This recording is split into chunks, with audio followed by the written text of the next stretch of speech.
I think I got it. It started now. Thank you very much. Okay.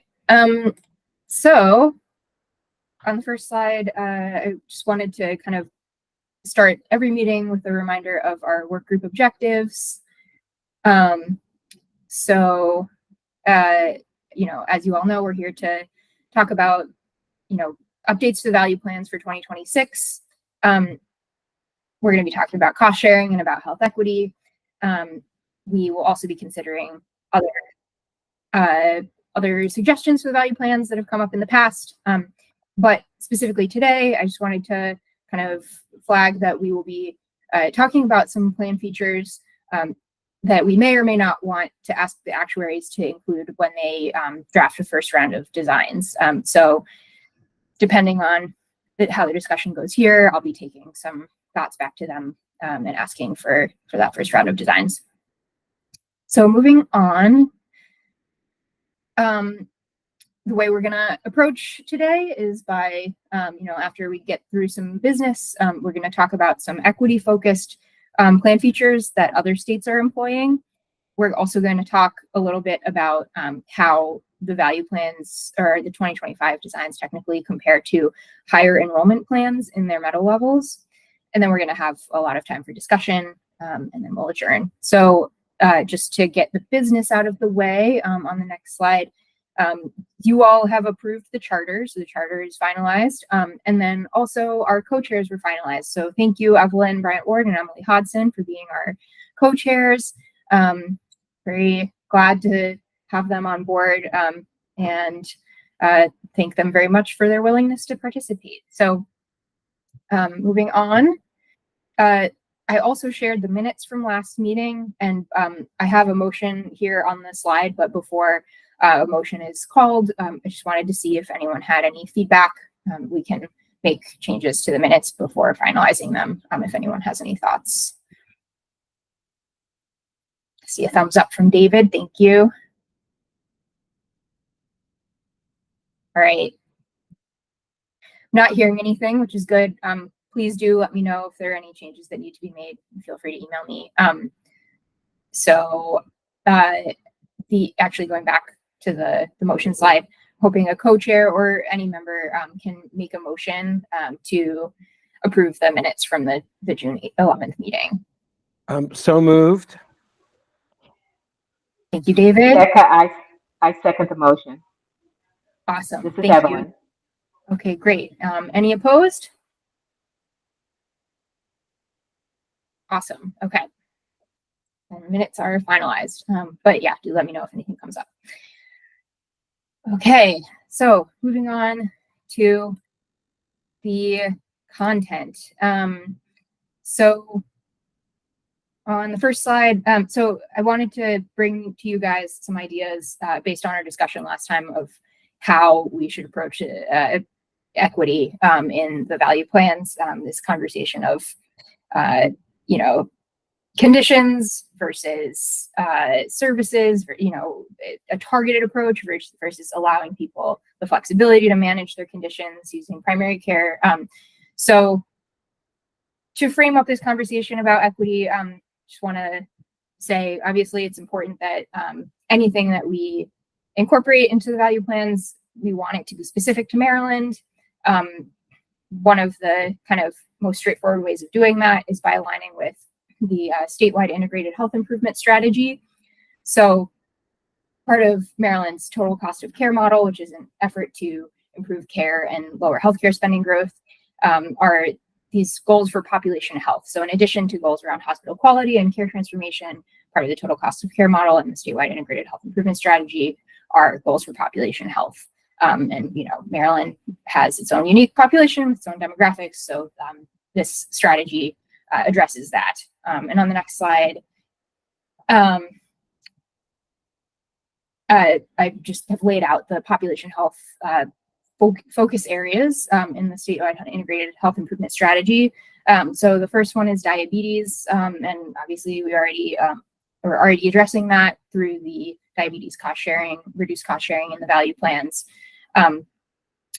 But the other focus areas in this kind of population health effort include opioid use disorder. So this is, this disproportionately impacts Black Marylanders. And so the kind of one of the goals of this population health strategy is to improve overdose mortality. And that's informed by Maryland's specific, health inequities and needs. And then also maternal and child health. Severe maternal morbidity impacts Black Marylanders more so than the population overall. And it also disproportionately impacts Hispanic and Latino and Asian Marylanders. I do just want to note the furthest slide I was pulling from a report from the Department of Health, and data kind of equity best practices is to not use white as the comparison group, but it just happens to be the way that the data was presented in this report I'm pulling from. That's why I'm comparing the morbidity rate to white here, but general best practice is to compare it to the general population overall. But regardless of the benchmark that we're using, severe maternal morbidity definitely impacts Black, Hispanic, Latino, and Asian Marylanders more so than overall. So anyway, that's important to note. And then also within this maternal and child health bucket is asthma-related emergency department visits. So for, basically children, pediatrics, so 2 to 17. So these are some focus areas that the state is focused on overall. And just as we think about different services and conditions that we may or may not want to include, we don't have to think about what other states are doing as something that we need to copy 100%. We can take their ideas and adapt them to Maryland's needs. So to get into it, on the next slide, I've kind of broken down the different approaches in different states based on service specific versus condition specific. So condition specific would be like what we're doing with diabetes, all the services associated with managing a certain condition are reduced cost sharing. Another approach that states are taking is service specific. So not calling out any particular health condition, but saying, like we kind of talked about last time, perhaps it is helpful for people to be able to manage their care by reducing cost sharing for certain services. So in Washington, for example, they have reduced primary care and mental health office visits to $1 for the first couple of visits. And I've put out our laid out our value plan copays for those types of visits here, so you can see if we were to do something like that, it would be a significant reduction. Right now, we have between $5 and $35 copay across metal levels. So that's one thought, reducing kind of general office visits. Yes, Evelyn. So we were focused on different comorbidities earlier. My question would be, as opposed to doing an office visit, is it possible that we could do annual wellness visits, because that's a huge push to get folk in for their wellness visit before they do be able to identify and capture issues before they became, exorbitant in nature. Just a thought, as opposed to doing 2 primary care visits, making sure that they get their annual wellness check for each year. Did that make sense? I wasn't hearing you fully. I think there's maybe an issue with the audio. I'm not sure if it's on my end or not, but perhaps others heard you more fully. It seems like David is ready to respond, so I can just let David take it away. Yeah, there is already at no cost, the annual wellness visit is included. There's many preventive services that are included based on age and sex, et cetera, but the annual wellness visit is at no cost. The real issue is, how do we get people to actually use that benefit? Because it's been around since the beginning of the ACA, but so many people, A, are not aware or don't really understand that piece of it. So I think there's a role to play in terms of figuring out how to promote it or get people to understand it, but it's already included. Thank you, David.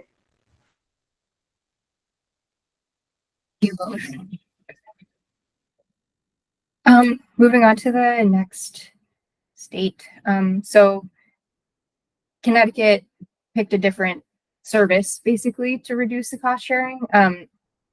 They picked labs as a way to help people manage their conditions that, if you have a chronic condition, you might need a lot of labs. So it makes sense. Ours in the value plans are already pre-deductible, but in Connecticut, they've made an effort to make them lower, the copays lower. So between $10 and $25. And then, you can see how that would compare to ours. We have $80 for lab cost sharing in the bronze plan and the higher silver CSR variant. So this is just another idea. Could do an office visit, could do labs, could do neither. So this is another one to consider. And then on the next slide,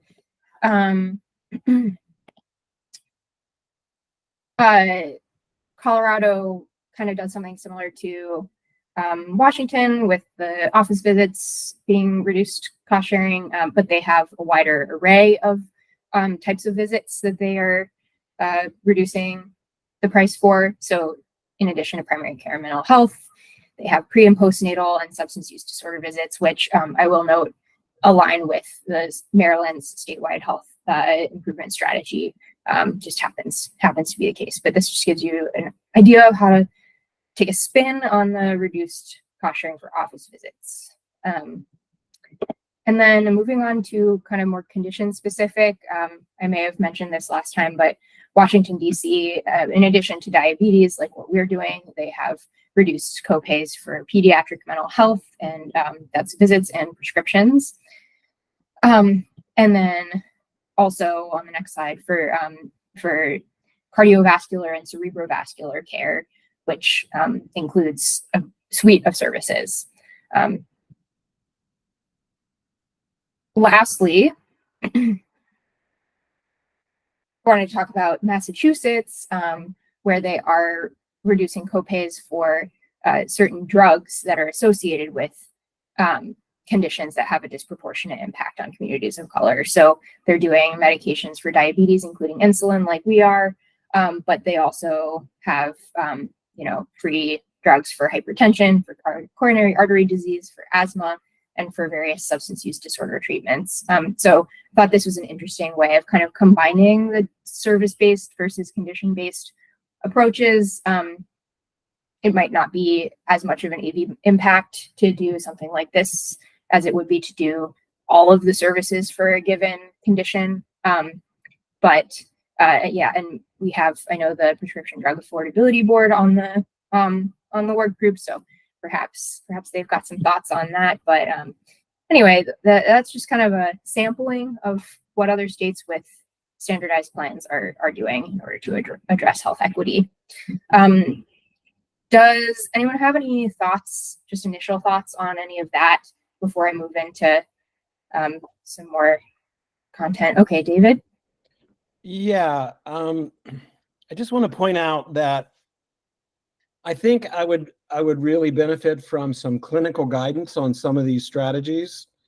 So for those of you that are clinicians, I would encourage you to speak up and talk about the ramifications of some of these different ways of trying to address the equity issues.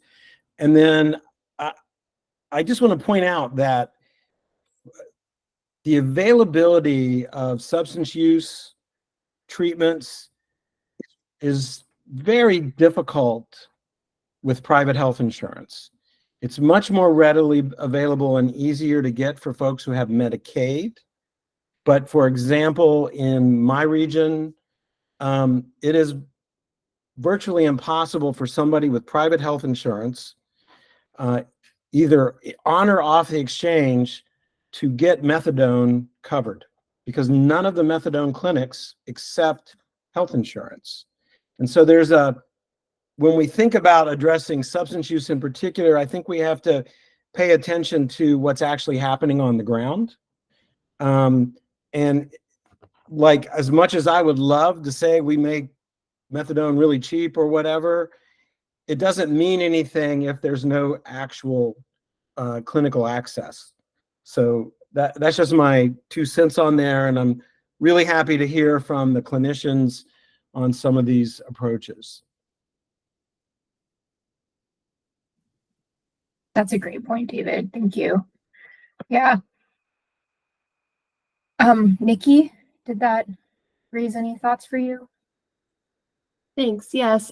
Along the lines of what David mentioned, any sort of data or illustration of where there's been improvements from some of these implementations would be really helpful. And I'll just comment, I assume we'll get into this later, but the example from Washington State from an implementation carrier perspective of having service specific reduced cost sharing based on the number of visits, that would be very difficult for implementation purposes. So just something I wanted to note at the top, but definitely share David's point of having a clinical perspective and particularly examples of how this is working for the other states.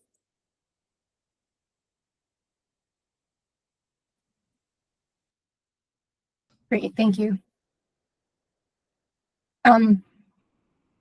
Do we have anyone with clinical expertise online who would like to chime in? And this is something I can also definitely go back and find, reach out to people who can come in and give us a clinical perspective. But just, does anyone have thoughts off the top of their head?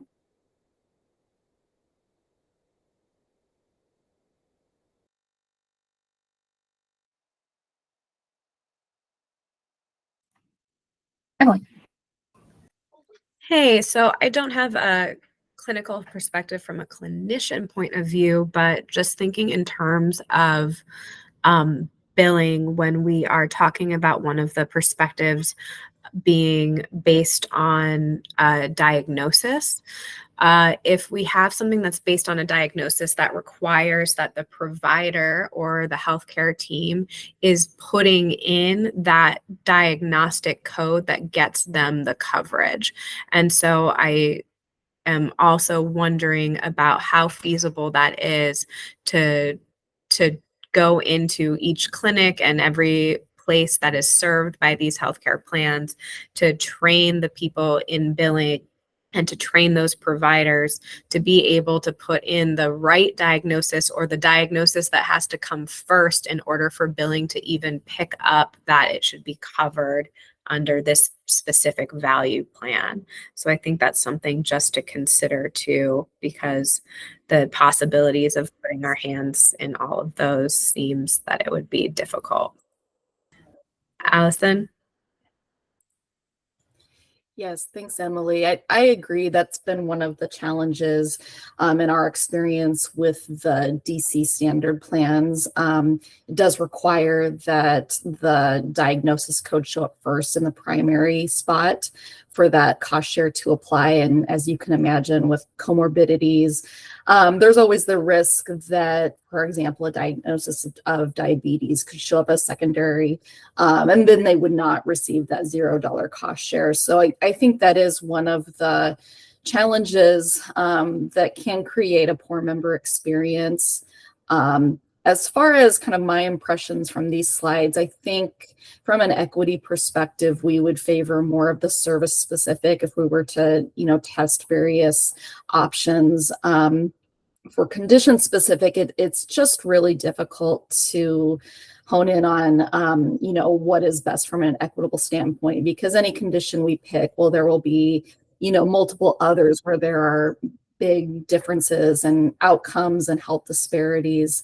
And so I would not want us to, ignore where those other disparities exist. So I think, tackling it from a service specific standpoint really would be the more equitable option if we're, looking to ensure access to care and approach this in a way where we're looking at health outcomes and access for any condition where there are disparities.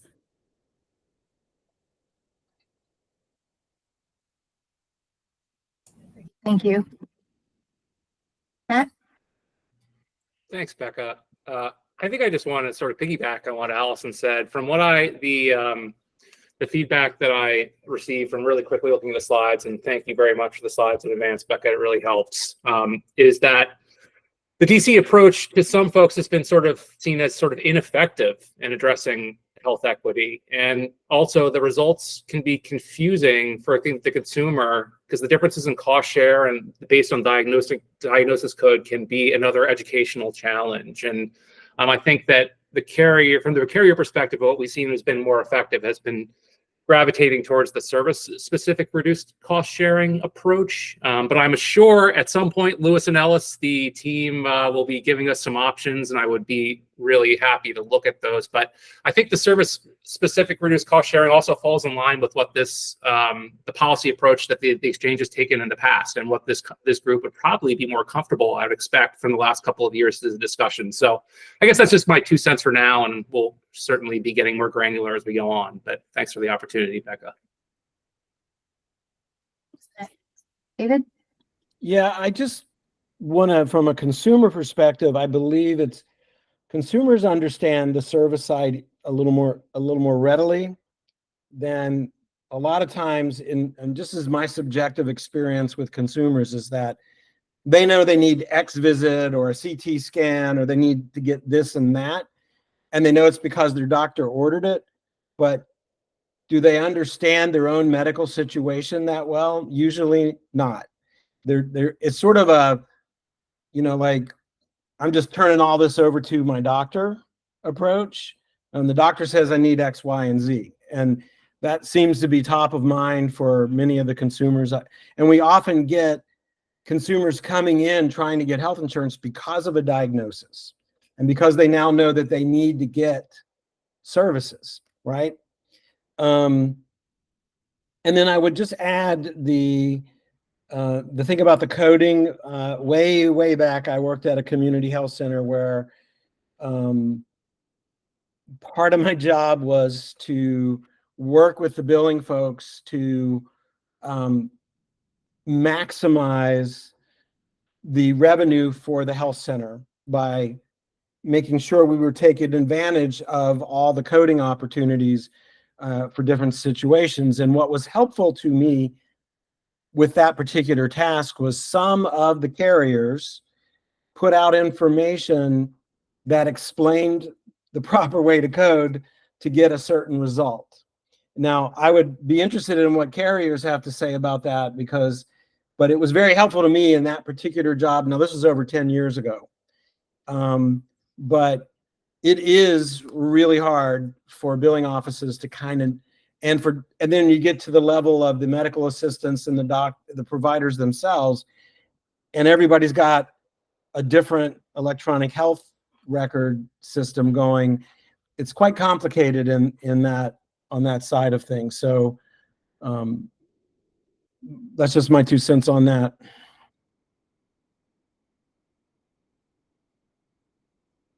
Gotcha. Thank you. I think the order was Evelyn and then Kathleen. So I'll let Kathleen go because she's coming from a payer perspective, and then I'll piggyback. Yeah, thanks, Evelyn.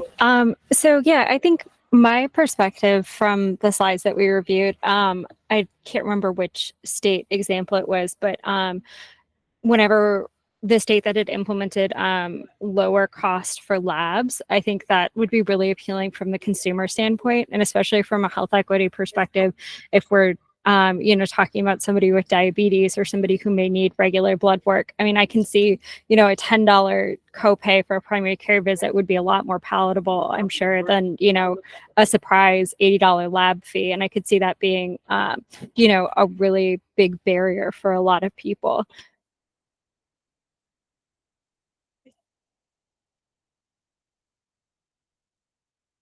Thank you for that. Evelyn?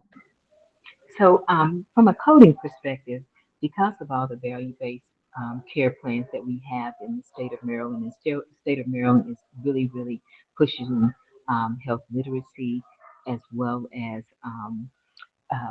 quality in terms of coding and reporting. I don't think that coding is going to be an issue.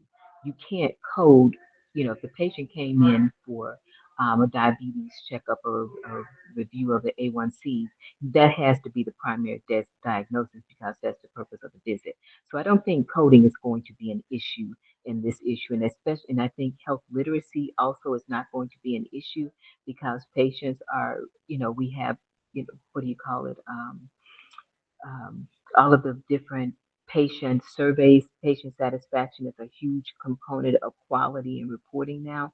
And so if patients aren't a part of the conversation for their health, then you're going to get dinged on that. So providers are including patients as one of the patient satisfaction survey questions.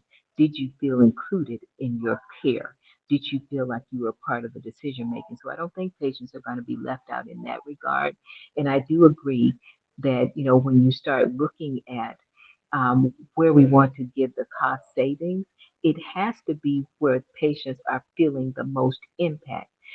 Co-pays are nominal, they're not huge.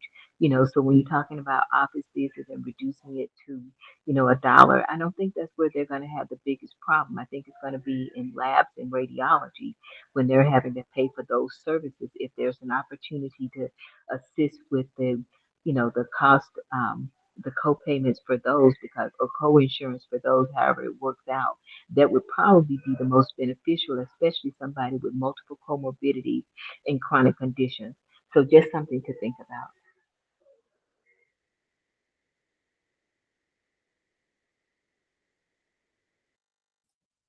Thank you for that. Yeah. Well, this is really helpful. Thanks, everyone. Any other thoughts before I move on to the next section? Okay, let's roll. So just to get into some plan comparisons, yeah, like I said, I just want to compare kind of our higher enrollment plans to the value plans just to get us thinking about how they compare, not necessarily to make any changes based on these comparisons if we don't want to, but I thought, it seemed like last time we had a lot of good conversation about some of the, from those of you who help people enroll with information about certain features that may be more attractive or helpful for consumers. So just to get that conversation rolling again. So here we have the highest enrollment plan overall, but it is also the highest enrollment gold plan. It's more than double the enrollment of the next most popular plan, which is a version of the gold value plan.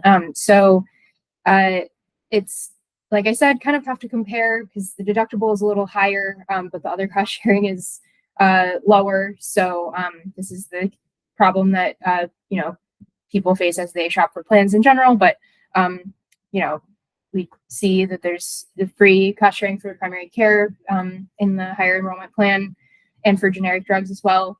That may or may not have anything to do with why this plan is higher enrollment, but I don't know, perhaps from this we can take away that there may be more tolerance for a slightly higher deductible. If we're already at 1,000, perhaps there's room to go up in a new round of plans if we wanted to try and reduce cost sharing in other ways in the value plan, gold value plans. So that's this one. We're skipping silver because the silver value plan is the highest enrollment silver plan. So there's nothing to learn there. And then the bronze plans, on the next slide, we have much higher enrollment in this other bronze plan than in the bronze value plans. So yeah, obviously there's a higher deductible in the bronze value plan than in the higher enrollment plan. But that's due to the extra pre-deductible coverage in the bronze value plan. Even though the higher enrollment plan is able to offer some lower lower cost sharing on the pre-deductible coverage, it doesn't have as much pre-deductible coverage as the bronze value plan. So this could mean a lot of things, but I don't necessarily think that it means that people aren't interested in the broad array of pre-deductible coverage in the value plan. It's probably just that it's hard to tell when plan shopping that there's that much pre-deductible coverage in the bronze value plans. It is worth noting that, yeah, the cost sharing that is pre-deductible in the higher enrollment plan is lower than the copays that are still pre-deductible, but that are in the bronze value plan, like lower specialist copay, that kind of thing, a little bit lower, marginally lower generic drug copay, that kind of thing. So that's, yeah, I don't know if it's worth quibbling over those kinds of changes, but I think, yeah, probably the takeaway is has to do with how much people know about the pre-deductible coverage. And that's evidenced by what we talked about last time, which is that the $0 deductible bronze plan is, anecdotally more kind of pretty popular for people with certain healthcare needs. So on the next slide, I did lay that plan out in comparison to the bronze value plan. I mean, it's the cost sharing is higher, but there is no deductible. So I think this is just a case of people with different needs will prefer different plans. Justin. I'm curious how much you think some of this actually might be driven by simply the premium, though. I mean, I guess are the different values over there, the different premium, unsubsidized premiums for the different plans. But I'd be curious to break down beyond that, because, yeah, I mean, I think we know that in many contexts, premium overrides so many other things. I'd be curious your thoughts on that, or if we have any other views on that. I could do a little more analysis on that, I think, but I did see that kind of the premiums for these other plans kind of fall in the range of the other premiums for the value plans. So it's it doesn't appear that they're necessarily much lower cost than the value plans kind of overall, but there could be more analysis done there for sure. David? Yeah, to sort of follow on that, I would say that the gut instinct of most consumers is premium first. That's what catches their eye. And I think that in terms of the deductible, it's less of an issue. Like, let's say we went from on the gold plan from $1,750 to $2,000. That's less of an issue because so much of the coverage is pre-deductible. Where the deductible really bites is silver and bronze.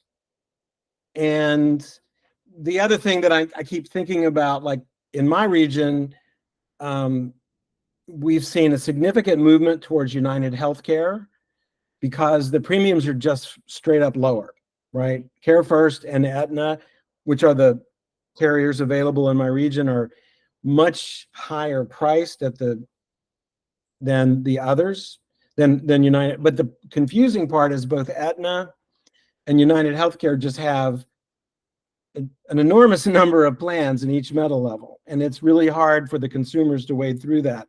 So I think we have a changing environment because the carriers will be limited, right, to the number of plans in a metal level, and I think that's going to improve the ability for both navigators and people who assist consumers and the consumers themselves to make comparisons. So I don't think we haven't been able to see the effects of that yet. But I also like the idea of if we could figure out some more analysis. Like, I'm curious, is it mostly bronze people that are grabbing those, mostly young people grabbing those bronze plans? And because I have anecdotal experience, but I'm really curious what the data says about who is picking what plan, like particularly on age, because we have the young adult subsidy now, which for this year it's a little bit higher than it'll be next year. And I'm just curious if there's any way to take a look at the data and see if there's an effect that's actually visible already. But I think just in terms of like gold plans in particular, increasing the deductible a bit isn't going to hurt so much there. I think it's more sensitive on the bronze and the silver levels for deductible increases, unless cost sharing is involved, right? Gotcha. Yeah. Thanks for that. Yeah, and we can definitely, or that's the plan, is to do some more analysis around age and FPL. We have a new data manager on our team, so working with her on that. Pooja is on the call here. She's our new data person. So Like for example, one of the things that I'd be curious to know is older people are going to have more comorbidities, right? They're going to have more things going on. And how do we know that they're making wise choices, right? And if we see, for example, in the data that, wow, there's a lot of people with a lot going on in their health and they're picking bronze plans, we know there's some messaging, there's a message we need to get out to the consumers, right? To kind of help them along. It's the challenge that a navigator faces over and over again is the premium is not necessarily an indicator of what your overall cost in a year will be, right? Often you pay a higher premium for the silver, and with cost sharing reductions, you get a much better deal. Yeah, that makes sense. Well, I think we can just go ahead to the discussion questions and just keep talking about what else you guys would like to see and what from this these presentations so far you feel are worthwhile to talk to our actuaries about, that kind of thing. Evelyn. I hope you can hear me. I think you couldn't hear me the first time. So I would really be interested in knowing how well, David said that United Health has the higher, Aetna and United Health have the lower co-pays or deductibles. I would be interested to know how well Aetna and United Healthcare performs for our for the patients, for the the enrollees. How well are they performing? Because I, on a different level, deal with a lot of Aetna, and that though Aetna and United Health are the largest payers as a part of my payer mix. And I am challenged with United Healthcare. David said that they have so many plans out there. It's really hard when you have a problem or denial with United to get to the right customer service representative that can help you resolve the denial. So I would be really interested if we have more enrollees in those lower deductible plans. How well are those plans paying out for the patients? And then what about United and Aetna is attractive to the enrollee? Because once you get in there and you can't get a problem resolved, and I deal with it and I have the bandwidth to deal with it, patients don't have the expertise, the knowledge to navigate trying to get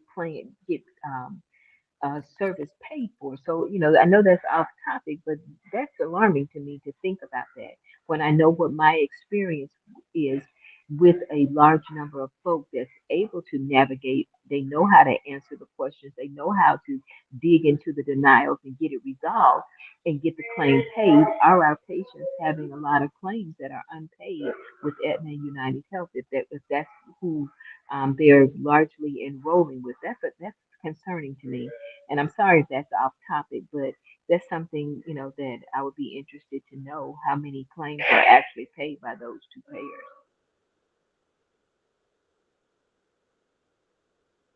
Yeah, we can look into that, but perhaps not in the scope of this work group, but yeah, definitely thank you for sharing that concern. Yeah. So I guess in general, what I'm hearing is, again, a preference for service specific reduced cost sharing. If we are able to reduce cost sharing, go with the service oriented route. Perhaps testing out labs, reduce copays for labs, seeing how that'll affect AVs in the draft designs. I think, and then again, more of a clinical perspective on health equity and cost sharing for health equity as something to revisit in a future meeting. Definitely something we can do. David. Yeah, I just kind of want to follow on to what Evelyn was just talking about. And I say the MIA is probably going to be our best resource for some of the information. And one of the things for people to bear in mind is in this last legislative session, significant amount of parity legislation was passed that has reporting built in. So there's more reporting now required now. It's based on understanding behavioral health services, but as part of it, I think there's going to be a lot more information available to us within a year because the reporting requirements have changed significantly on the behalf of the carriers, and even requirements on Medicaid. Now, that's not our thing here, but there's a lot more information that's going to be coming to us because of legislation. And I believe it's pretty much all going to be found through the MIA. And I think in terms of claims data, that's probably where we're going to find information as well. I don't know what the requirements are for reporting claims data on the carriers. So maybe I'm speaking out of my hat there, but it just seems like the MIA might be a place to look as a resource. Thanks, David. That's helpful.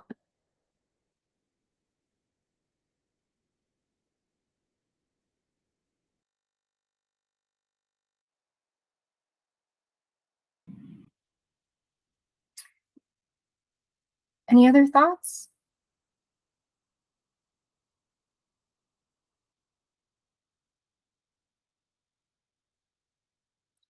Okay, well, I can kind of talk about what's coming up next.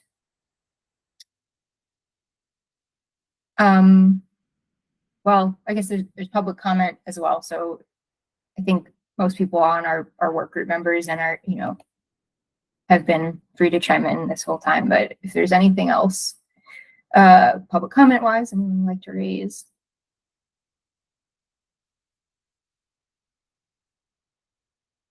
Okay, so our next meeting is not going to be for another month. I'm not going to be available on July 9th. So our next meeting will just be the one after that, which is good. It'll give us some time to get some draft designs out for your review, which I'll share hopefully further in advance of the next meeting. And like I said, I'll be working on getting speakers, doing some more analysis. So yeah, so I'll see you all in about a month. And then, yeah, as we've talked about before, the bulk of the meetings are just going to be talking through some designs and then finalizing in early fall. I think that's all I have for you today. Yes. So thanks again, guys. I'll let you go early today. Really appreciate all your thoughts. And yeah, if anything comes up, feel free to email me. Thank you, Becca. Thank you so much. Thank you. Thank you. Thank you.